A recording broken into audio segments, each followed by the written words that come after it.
안녕하십니까, 김대한입니다. 오늘 영상에서는 알렉스 페레이라 선수가 마고메드 안칼라에프에게 어떤 식으로 타격전을 전개를 할지에 대해서 제 생각을 좀 말씀드려 볼게요. 안칼라에프의 특이한 점이라고 한다면 왼손잡이 타격가라는 점이죠. 레슬러지만 타격을 굉장히 잘 쓰는데 페레이라의 상대였던 칼릴 라운트리와 이 부분이 겹친다고 할 수 있겠습니다. 페레이라는 왼손잡이와 싸울 때 스위치를 거의 하지 않는 특징을 갖고 있어요. 원래 왼손잡이 선수가 같은 왼손잡이를 만났을 때 불편해하는 경우가 많거든요. 그러다 보니까 오소독스 선수들이 사우스포로 전환을 해서 스위치를 해주는 것을 섞어주는 경우가 많은데 페레이라는 이 부분을 거의 활용하지 않습니다. 그리고 이 오른손잡이 선수들이 왼손잡이 선수를 상대하는 정석이 이렇게 서 있으면 오른손잡이가 왼손잡이의 앞손, 오른손이 앞에 나와 있을 거 아니에요. 이거를 밖에서 안으로 눌러주면서 그리고 제가 이쪽으로 오른손잡이 선수의 왼쪽으로 계속 도는 거죠. 그러면서 이렇게 정면으로 서 있는 게 아니라 약간 틀어서 이렇게 이 왼쪽으로 가서 이렇게 되어 있는 각을 만들어서 뒷손을 박는 거. 여기서 요거를 만들어서 옆으로 가서 이렇게 만들어서 박는 거. 이걸 노리는 게 복싱이나 킥복싱의 교과서에 나와 있는 왼손잡이를 상대하는 정석이에요. UFC에서는 과거 마우리시오 쇼군 후아 선수가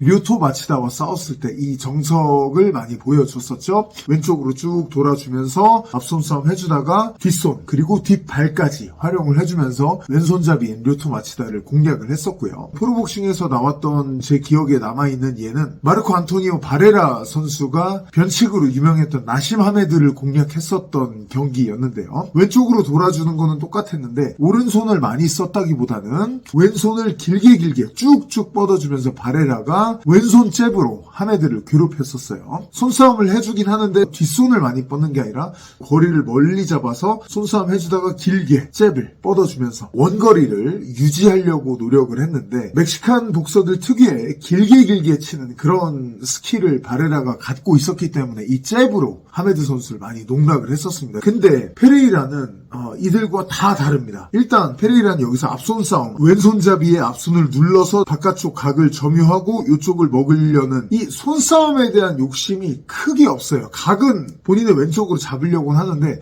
손싸움에 대해서는 크게 욕심을 부리지 않아요. 손싸움을 많이 하는 게 아니라 각만 움직임으로 잡아주면서 타이밍 좋게 자기의 왼손 잽을 상대한테 넣는데 주력을 해줍니다. 왼손 잽 넣은 순간에 상대가 앞손이든 뒷손이든 받으면 그걸 받으면서 빠졌다가 쓱박으로 때리는 이런 게임을 굉장히 잘합니다. 이건 굉장히 대담한 게임이에요. 페레이라라는 파이터의 특징을 그대로 보여주는 대목이기도 합니다. 페레이라는 사우스포를 상대로 만나면 앞손으로 잽 치는 거 그리고 뒷손으로 스트레이트 치는 거 이 두 가지를 주무기로 써줍니다. 직선 공격으로 돌아갑니다. 왼손잡이를 상대로 만나면 스탠스는 바꾸지 않고 근데 이 왼손 잽과 오른손 스트레이트를 1, 2로 치는 게 아니라 두 개를 잘라서 씁니다. 왼쪽 각을 잡아주면서 이쪽으로 가주면서 각 잡아주고 잽 이걸 제일 많이 써주고 상대 공격을 끌어낸 다음에 라이트로 반격하고 또 잽으로 반격하고 뒷손 쓱박 치고 이런 패턴을 제일 많이 해주는데 재미있는 것은 트레이드마크인 그 불합리한 왼손 레프트 훅 같은 경우는 사우스포한테는 굉장히 아낍니다. 왼손은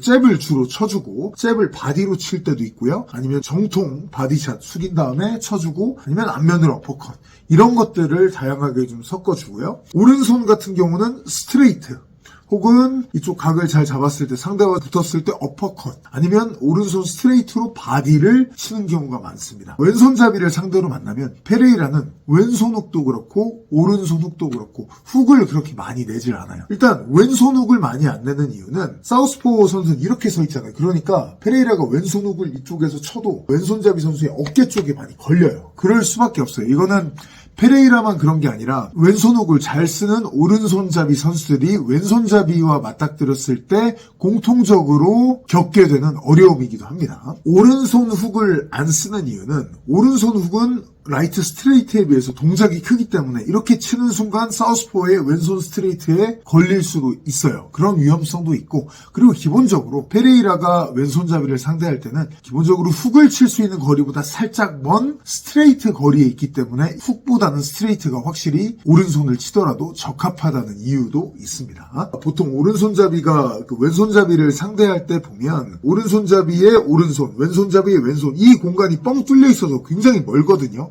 이 공간을 오른손잡이 쪽에서 부담스러워하는 경우가 대부분이에요. 왼손잡이 선수는 이 공간을 이용해 들락날락하면서 쓱박치고 이런 것에 특화된 사람들이 많은데, 오른손잡이들은 왼손잡이를 만났을 때 그만큼 빠르고 감각적으로 움직일 수 있는 경우가 드물어요. 그러다 보니까 대부분 어떠냐면 거리를 깊이 먹고 들어가서 이 사우스포 특유의 거리감을 살릴 수 있는 그 원거리를 없애서 싸우려고 하는 경우가 많거든요. 그래서 무한 압박을 건다든지 아까 말씀드린 대로 이렇게 서 있다가 이렇게 바꿔서 이 공간을 없애버리는 전술을 쓰는 사람들이 굉장히 많거든요. 근데 페레이라는 왼손잡이 선수가 이대로 그대로 서서 살짝만 안으로 들어갔다 나왔다 하면서 여기서 정면으로 싸우는 스타일입니다. 프로복싱을 보시면 왼손잡이 선수의 이런 리듬을 못 살리게 하기 위해서 아예 위빙하면서, 과거에 조 프레이저처럼 우리 최용수 챔피언처럼 위빙을 많이 하면서 들어가서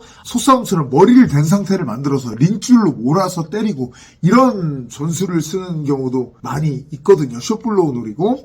그 거리로 페레이라는 절대 가지 않아요. 그야말로 펀칭 거리, 복싱의 거리, 정통 거리에 서서 정면 승부를 합니다. 나도 상대를 KO 시킬 수 있지만 나도 또 KO 될 수 있는 거리에서 싸움을 특기로 합니다. 기본적으로 굉장히 재미있게 싸우는 스타일일 수밖에 없고요. 그래서 페레이라의 경기가 재미있는 거고, 근데 이 스타일을 계속하는 거, 사우스포 선수에게 이렇게 경기 내내 여기서 싸울 수 있다는 거는 사실 굉장히 어려운 일이에요. 보통은 그 거리가 부담스럽기 때문에 아예 빠지거나 아예 붙거나 하려고 하거든요. 페레이라가 이렇게 할 수 있는 건 기본적으로 겁이 없다는 얘기예요.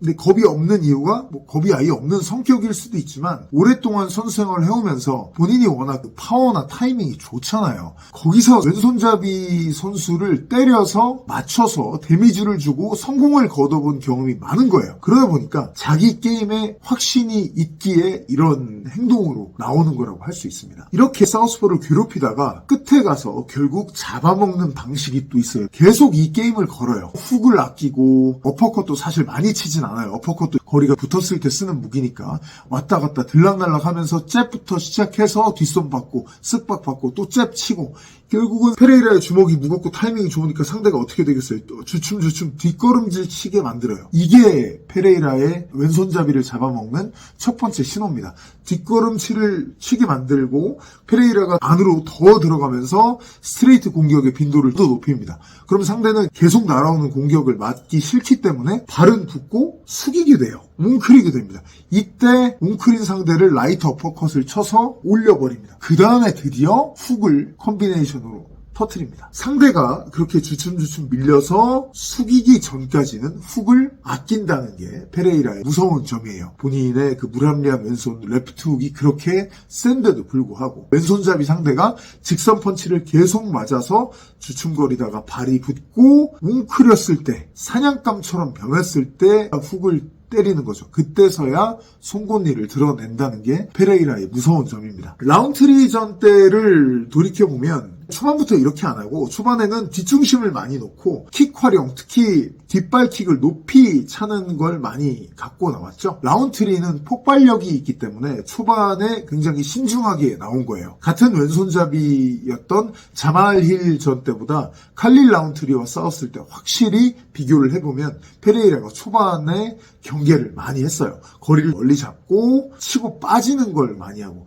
쓱박을 칠 때도 쓱 했다가 빡 치는 게 아니라 쓱 했다가 툭 치고 이쪽으로 더 도망가고, 메이웨더도 이런 패턴을 하드펀처들을 만났을 때, 밀고 들어오는 선수를 만났을 때 많이 섞어줬었거든요. 페레이라도 이런 빠지는 쓱박 이런 것들을 라운트리전 초반, 중반까지 많이 써줬습니다. 그러다가 3라운드 정도부터 라운트리가 힘이 빠지면서 페레이라가 앞으로 전진하며 레프트 잽을 쓰는 비중이 확 늘어났습니다. 그러다가 4라운드에 가서 잡아먹었죠. 사자가 작은 동물을 사냥할 때 가서 확 물어서 끝내지만 큰 물소를 사냥할 때를 보시면 그 뿔에 찍히면 자기가 다쳐서 죽을 수도 있으니까 조심해서 힘이 빠지기 전까지는 치고 빠지고 하다가 완전히 잡을 수 있다 싶을 때 확 들이대는 것과 똑같은 원리였어요. 그렇게 페레이라는 왼손잡이들을 잡아먹는 공식을 보여줬고요. 근데 제가 봤을 때 이런 펀치의 리듬을 살리기 위해서는 페레이라가 펀치보다 더 먼저 해줘야 될 거는 분명히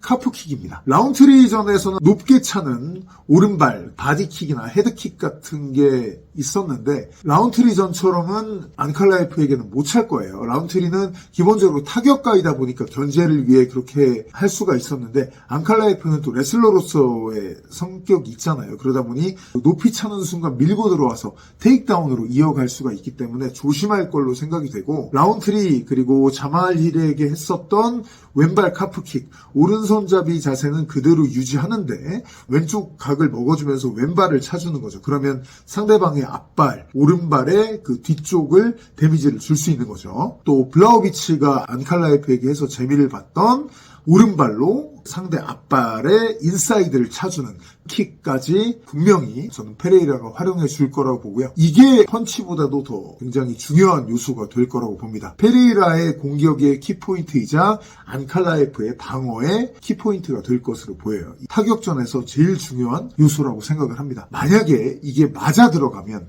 페레이라가 안칼라에프의 다리를 묶게 될 거고요. 그러면 다리가 묶인 안칼라에프에게 페레이라가 왼손 잽을 툭툭툭 계속 집어넣으면서 안면에 데미지를 줄 거예요. 이걸 맞은 안칼라에프가 스피드를 살려가지고 막 들어와 보는 걸 하겠지만 페레이라가 흘려나면서 계속해서 다리 묶고 잽으로 때려주고 이러면 페레이라의 게임이라고 할 수 있고요. 반대로 안칼라에프가 다리를 묶으려 하는 페레이라의 카프킥들을 잘 커팅을 해내고 흘려내면서 앞으로 밀고 들어갔을 때는 페레이라가 쭉 설명드린 펀치의 리듬을 경기 내내 많이 살리기가 힘들어질 수도 있습니다. 그래서 페레이라는 이 레그킥의 타이밍 그리고 안칼라에프는 레그킥에 대한 방어를 티내지 않고 많이 준비해오지 않을까라는 게 제 생각입니다. 오늘 영상 여기서 마무리를 하도록 하겠고요. 대회가 하루하루 다가오고 있는데 또 다뤄볼 만한 면이 있으면 다음 영상에서 또 인사드리도록 하겠습니다. 고맙습니다.